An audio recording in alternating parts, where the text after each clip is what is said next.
Hey guys, welcome back to my channel. और आज की वीडियो में गाइस हम डिस्कस करने वाले हैं सिक्स सिग्मा मेथड्स। ठीक है गाइस, तो सिक्स सिग्मा से आप क्या समझते हो? सबसे पहले तो हमको ये पता होना चाहिए। ठीक है, तो चलो वीडियो को स्टार्ट करते हैं। Let's get started. देखो गाइस, ये एक स्टैटिस्टिकल टूल होता है। जैसे कि बहुत सारे टूल्स होते हैं हमारे पास कोई भी चीज़ को जज करने के लिए। ठीक है, वैसे ही एक स्टैटिस्टिकल टूल है सिक्स सिग्मा। ठीक है, एक मेथड है जिसमें जो क्या करता है, हमको यूज़ करता है, मतलब हम उसको यूज़ करते हैं सो दैट हम क्या कर सके, इम्प्रूव कर सके अपनी एग्जिस्टिंग बिजनेस प्रोसेस को। समझ लीजिए आप बिस्किट बना रहे हो, आपकी गोल सी बिस्किट है गुड्डे नाम की, मान लीजिए एक बार के लिए। ठीक है, तो ये जो गुड्डे बिस्किट है, इसमें आप सिक्स सिग्मा का टूल अप्लाई करोगे सो दैट ये गुड्डे बिस्किट इम्प्रूव्ड वर्जन में आए। ठीक है, तो ये गुड्डे का बिजनेस आपका एग्जिस्टिंग बिजनेस था। यस मैम, एग्जिस्टिंग था। आप इसको क्या कर रहे हो, अपने बिस्किट की क्वालिटी को इम्प्रूव करने के लिए सिक्स सिग्मा टूल यूज कर रहे हो। अब आप क्या चाहोगे कि पहले की गुड्डे की बिस्किट के कंपैरिजन में अब मेरी जो बिस्किट्स है उसमें डिफेक्ट फ्री हो परफॉर्मेंस। मतलब बिस्किट्स बनाते समय हो सकता है कि कुछ डिफेक्ट आता हो। ठीक है, मशीन में डालने की वजह से कभी शेप चेंज हो जाना, कभी टेस्ट चेंज हो जाना, है ना, कभी टूटी वाली बिस्किट आना, फ्राइड में चेंज होना, like light fried, deep fried. तो मतलब एक स्टैंडर्ड रहना चाहिए ना कि मीडियम फ्राइड होनी चाहिए बिस्किट्स। तो ये सब भी तो डिफेक्ट होता है ना कि अगर ज़्यादा हाई फ्राइड हो गई या लो फ्राइड हो गई तो दोनों ही डिफेक्ट हुआ ना। तो मीडियम फ्राइड होना। ठीक है, तो हमको जो हमारा स्टैंडर्ड्स है वो परफॉर्मेंस, स्टैंडर्ड परफॉर्मेंस में हम डिफेक्ट फ्री ला सके, उस टूल को हम कहते हैं सिक्स सिग्मा। आई होप आपको यहाँ तक क्लियर हुआ होगा। ठीक है, आप चाहो तो अपने साथ साथ पे लेके बैठे रहो कॉपी, आप नोट्स बना सकते हो और एग्जाम्पल्स भी उसमें लिखते जाना। क्लियर? अदरवाइज आप ये नोट्स मुझसे खरीद भी सकते हो। ठीक है, तो चलो आगे बढ़ते हैं। फर्स्ट एडॉप्शन कौन किया था इसको? मोटोरोला ने किया था। कब किया था? 1987 में। ये आ सकता है एमसीक्यूज में। क्लियर? तो मोटोरोला ने कब लाया था इसको?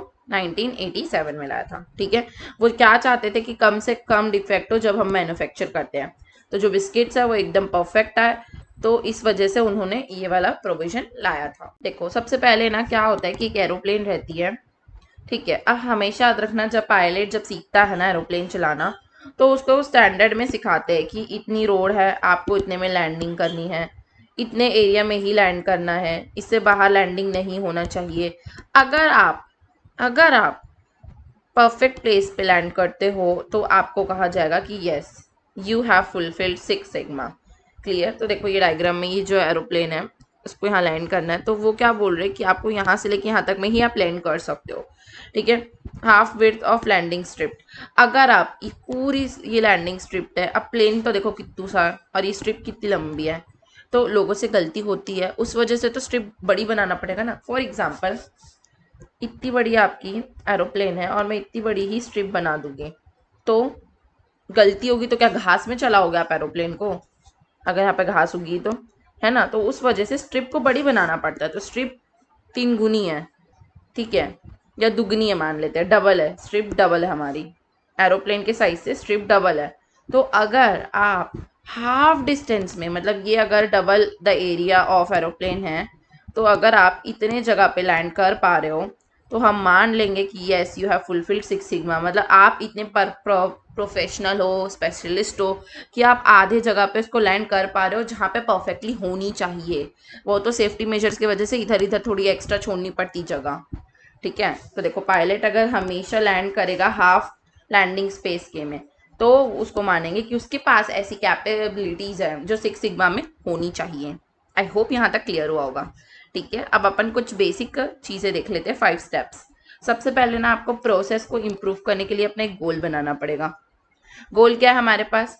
हमारी बिस्किट्स मीडियम फ्राइड होनी चाहिए विथ परफेक्शन। ये हमारा क्या है? Objective. Measure the current process. अभी क्या हो रही है? अभी मेरी बिस्किट्स कुछ ना लाइट फ्राइड हो रही है, कुछ डीप फ्राइड हो रही है। Clear? Collect the relevant data from future comparisons. अब आपको फ्यूचर में जाके आपकी बिस्किट्स मीडियम फ्राइड भी तो होगी ना, ऐसे तो नहीं कि सारी खराबी होगी। तो जो आपको फ्यूचर में चाहिए उसका आपको क्या करना है? कंपैरिजन रेडी रखना है। ठीक है, मेरे को ये मीडियम फ्राइड जैसी सारी बिस्किट्स चाहिए अब से, तो ये आपका कंपैरिजन हो गया फ्यूचर में कंपेयर करने के लिए। Analyse the analyse to verify relationship and causality of factors. अब आपको इनके बीच में एनालाइज करना है क्या कि क्यों ऐसा हो रहा है, क्या इनके बीच में रिश्ता है, ये रिश्ता क्या कहलाता है, ये आपको फाइंड आउट करना है। फिर आपको क्या करना है, इम्प्रूव और ऑप्टिमाइज द प्रोसेस बेस्ड। आपको जो प्रोसेस है, आपका टेक्निक है, उसका डिज़ाइन है, डिज़ाइन ऑफ एक्सपेरिमेंट्स कर करके आपको उसकी टेक्निक को सुधारना है कि कब हम लोग को जो गैस है उसको लो फ्लेम करना है, कब उसको हाई फ्लेम करना है। ये सारी चीज़ें देखोगे तब तो ये आपकी परफेक्ट बिस्किट रेडी होगी ना। ठीक है, उसके बाद कंट्रोल करना है to ensure that variants are corrected before the result is defect. आपकी पूरी हाई फ्लेम में फ्राइड बिस्किट बनने से पहले, पूरी डार्क बिस्किट बनने से पहले आपको क्या करना है, उसको करेक्ट कर लेना है और आपको देखना है कि जो आपका ये स्टैंडर्ड बिस्किट है उससे ये बिस्किट और ये बिस्किट बराबर हो, कम से कम वेरिएंस हो और डिफेक्ट फ्री हो। ठीक है गाइस, तो आई होप आपको सारी अच्छे से स्टेप समझ में आ गए होंगे। अब अपन आगे बढ़ते हैं।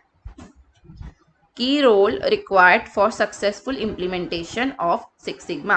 अब सिक्स सिग्मा को इम्प्लीमेंट करने के लिए ना हमारे पास एक सक्सेसफुल प्लान होना चाहिए। लाइक हमको हर किसी को रोल जब अपन दे देते हैं ना कि यार देख अभी ड्रामा होने वाला है तो उसमें राम का रोल तू करेगा, सीता का रोल तू करेगी, डैश का रोल तू करेगा, हनुमान का रोल तू करेगा, बाकी ऑडियंस का रोल तुम लोग करोगे।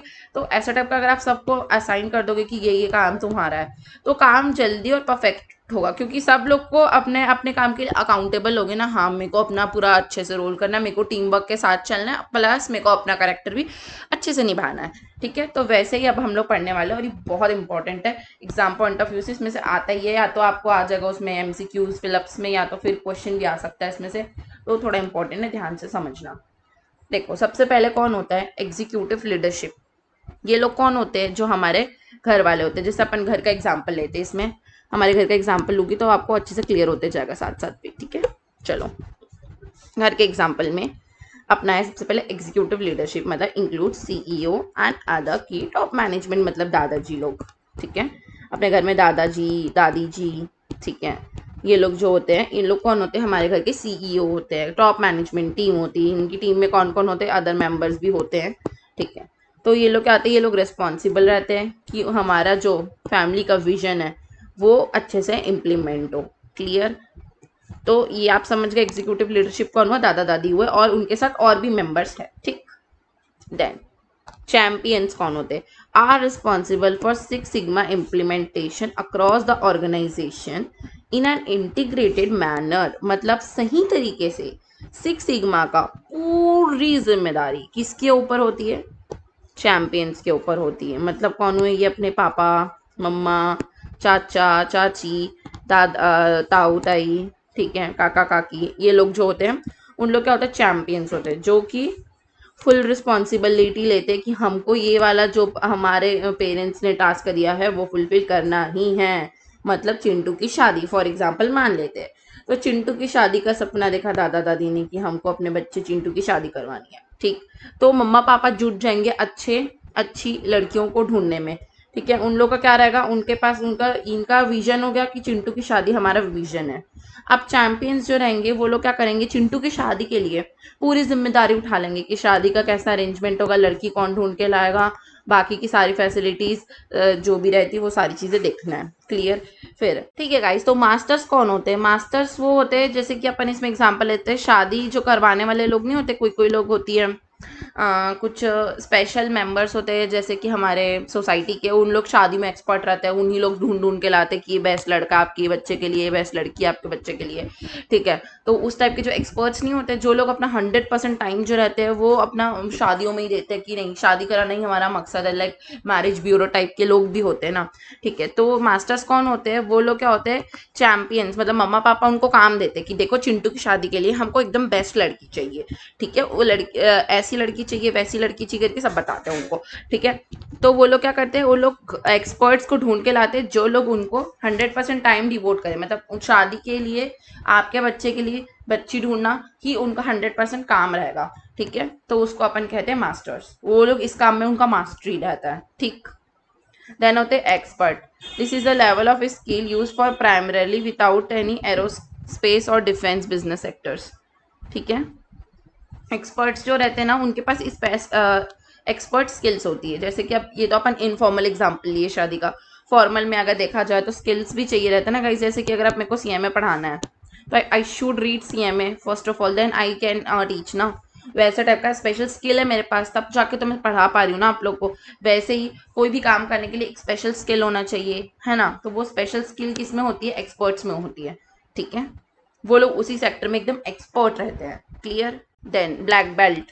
अब अपन 3 टाइप के बेल्ट पढ़ेंगे जो आपका सीधे सुने भी होंगे। देखो, ब्लैक बेल्ट, ग्रीन बेल्ट और येलो बेल्ट, क्लियर। देखो, black belt operate under master black belt to apply 6 sigma to specific project. Specify project, इसका मतलब ये है जैसे आप और मैं, अब चिंटू जो है हमारे भैया है मान लेते हैं, तो ये जो हमारे प्यारे भैया है उनकी जो शादी होने वाली है, उनके शादी में हमारा भी तो कोई कंट्रीब्यूशन होगा। हम क्या हो सकते हैं? उनके सिस्टर्स या ब्रदर्स हो सकते हैं। तो जो हम उनके कजन्स सिबलिंग्स जो भी है हम लोग, तो हमको क्या बोलेंगे कि ठीक है तुम डेकोरेशन का काम देखोगी और पूरी शादी में डेकोरेशन परफेक्ट होना तुम्हारी जिम्मेदारी है। तो मैं क्या हुई? ब्लैक बेल्ट हुई, क्योंकि मेरे को क्या करना है, मेरे को स्पेसिफिकली डेकोरेशन से मतलब होना चाहिए। पूरे शादी के दौरान जितने भी डेकोरेशन के काम है वो सब मैं संभालूंगी, और मैं देखूंगी कि उसमें 6 सिग्मा है, मतलब उसमें कोई भी डिफेक्ट नहीं होना चाहिए, ये मेरा काम रहेगा, ठीक है। तो मैं ब्लैक बेल्ट हुई, आप ब्लैक बेल्ट हुए, क्लियर। अब green belt. Green belt are employ who take 6 sigma implementation along with other job responsibilities. अब ग्रीन बेल्ट कौन हुए? ग्रीन बेल्ट वो लोग हुए जो लोग अदर काम भी करते हैं और ये काम भी कर रहे हैं। जैसे कि अपने इसमें भी हम लोग अपने उनको मतलब अपने समझ लो कि आपके कोई भाई बहन और भी है ना, आपके और भी कजन्स हो सकते हैं जो लोग बहुत बिजी रहते हैं, ठीक है। हो सकता है आपका एग्जाम खत्म हो गया तो आप फ्री हो, तो आप डेकोरेशन का काम देख रहे हो, सिर्फ और सिर्फ डेकोरेशन का काम देख के एकदम परफेक्ट करो। बट हो सकता है ना कि आपके भाई बहनों जो लोग जॉब में हो या फिर कुछ बहुत बड़ा बिजनेस संभाल रहे हो, जिस वजह से उनके पास बहुत ज़्यादा टाइम ना हो, बट फिर भी आखिर चिंटू की शादी है तो उस वजह से उन लोग टाइम निकाल के हमारी हेल्प करने वाले हैं, ठीक है। तो उस वजह से अगर वो लोग अपने बहुत इंपॉर्टेंट काम के बीच में भी शादी की तैयारियों में मदद कर रहे हैं तो उनको बोलेंगे ग्रीन बेल्ट, ठीक है। अब लास्ट में आते हैं येलो बेल्ट। येलो बेल्ट वो लोग होते हैं जिनको हम लोग ना ट्रेन करके रखे रहते हैं, यार अगर कुछ नहीं चला ना तो तुम हो, मतलब they are like backups. Backup होते हैं उन लोग, जैसे कि बैकअप डांस प्रिपेयर कर लेते हैं ना अपन, यार अगर ये नहीं योला नहीं चला तो अपन योला योला कर लेंगे करके, ठीक है। तो जैसे बैकअप्स होता है, तो yellow belt are backups, like उन लोग को हम पार्टिसिपेट करने बोलते नहीं हमारे प्रोग्राम में, बट अगर कुछ गड़बड़ हो गई तो उन लोग को करना पड़ता है पार्टिसिपेट, ठीक है। ठीक है गाइस, तो चलो अब डिस्कस करते हैं 5S concept of quality management.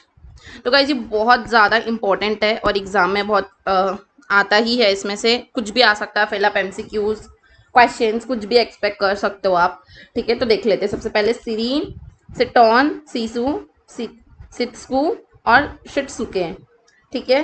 तो देखो, सबसे पहले सीरी का क्या मतलब होता है? सॉर्ट ऑर्गेनाइज, मतलब कोई भी चीज़ को हम लोग को अच्छे से सॉर्ट, मतलब अच्छे से अलग अलग करके जमाना चाहिए, ठीक है।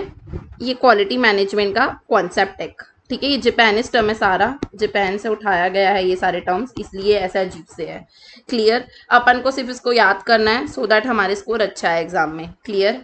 अब देखो, सीटॉन, सीटॉन का मतलब नीटनेस, ऑर्डरली, स्टोरेज, मतलब आपका जो स्टोरेज रहेगा वो, जैसे ये स्टोरेज रूम रहता है, सबके घर में एक स्टोर रूम रहता है, या फिर अपन कहीं पर भी कोई भी सामान स्टोर तो करते ही है ना। अब अपना बुक शेल्फ ही देख लो आप, ठीक है। अब अपन अपना एग्जांपल लेते स्टडी टेबल का, तो स्टडी टेबल में आप सारी चीज़ को, एक पेन होल्डर रहेगा उसमें पेन को रखोगे, तो ये क्या हुआ? सॉर्ट ऑर्गेनाइज हो गया, मतलब इसमें सिर्फ पेन रहेगा, ठीक है। आपके हाईलाइटर, सबके पेंसिल्स रहेंगे, तो आप उसको सॉर्ट कर दिए ना कि हाँ इसमें स्टडी मटेरियल आइटम्स ही रहेंगे, इसमें कोई मेकअप ब्रश नहीं रहेगा, क्लियर। उसके बाद फिर ऑर्डरली स्टोरेज, मतलब आप नीटनेस, मतलब सफाई रहेगी यहाँ पे जहाँ आपका डेस्क है, यहाँ पे बुक कॉपी अच्छे से अरेंज रहेगी, यहाँ बुक शेल्फ है तो सारी बुक्स अरेंज अच्छे से स्टोर हुई रहेगी। ऐसे नहीं कि कोई निकली हुई है, कोई फटी हुई है, कोई इधर पड़ी है, कोई उधर पड़ी है, कोई शेल्फ में एकदम प्रॉपरली अरेंज होनी चाहिए और सफाई के साथ होनी चाहिए। शीशों का मतलब क्या था? क्लीनिंग, क्लीनिंग मतलब सफाई, मतलब धूल वूल नहीं होना चाहिए, एकदम साफ सुथरा, ठीक है। फिर सिटस्कूस, ये जो होता है उसका क्या मतलब होता है? स्टैंडर्डाइजेशन, मतलब स्टैंडर्ड की तरह होनी चाहिए, लाइक जो बुक्स है वो एक साइड, कॉपीज नोटबुक्स है वो एक तरफ, नोट्स है जो एक तरफ, पेन सारी एक तरफ, पेंसिल्स, स्केल, हाइलाइटर, रबड़ ड्रॉज में, ठीक है। फिर आपका अगर फूड स्टफ, कॉफ़ी कुछ पी रहे हो तो एक तरफ, आपका जो घड़ी है वो एक तरफ, तो ऐसे करके सब कुछ स्टैंडर्ड तरीके से जमा होना चाहिए, ऐसे नहीं कि सब मिक्स होके ऐसे कचरा टाइप पड़ा है टेबल पे, नहीं, ठीक। फिर शिट्सुके, शिट्सुके का क्या मतलब होता है? डिसिप्लिन, सस्टेन, मतलब इसको डिसिप्लिन को आपको सस्टेन रखना है, मतलब जो आप किए हो ये इतने अच्छे से अरेंजमेंट वो सबको आपको अच्छे से रखना है हमेशा। ऐसा नहीं कि एक दिन आज मैम पढ़ाई तो आज रख लेते, कल वापस वैसी का वैसी, नहीं, हमेशा सस्टेनली आपको अच्छे से सब सामान को जमा के रखना है। क्लियर। नेक्स्ट अपन पढ़ते हैं return on equity. Return on equity का क्या मतलब होता है बताओ। मतलब हमारी जो इक्विटी होती है उसमें जो हम लोग अर्न करते हैं उसको बोलते हैं अपन रिटर्न ऑन इक्विटी। अब इक्विटी का क्या मतलब होता है, शेयर्स होते हैं जो हमारे होते हैं, जिसके हम ओनर होते हैं। क्लियर। तो ROI is a measurement of financial performance. हमारी फाइनेंशियल परफॉर्मेंस को मेजर करने के लिए ये एक मोड है, ठीक है, जिसमें हम लोग का फॉर्मूला रहता है जो हम आगे पढ़ेंगे। क्लियर। ठीक है। देखो, equity is equal to the company's assets minus its debt. मतलब जो हमारा इक्विटी है वो किसके बराबर होगा, असेट माइनस लाइबिलिटी के। क्लियर। हम लोग ये भी कह सकते हैं कि जितना हमारे बिजनेस में एसेट है उन लोग जो हमको कमा के दे रहे हैं वही हमारा इक्विटी है। क्लियर। देन ROI क्या होगा, net profit margin into asset turnover ratio into financial leverage. ठीक है, ये फॉर्मूला है आपका। ठीक। हम हमेशा चाहेंगे कि हमारा रिटर्न ऑन इक्विटी ज़्यादा हो, क्योंकि देखो सोचो ना, आप कॉमन सेंस लगाओ।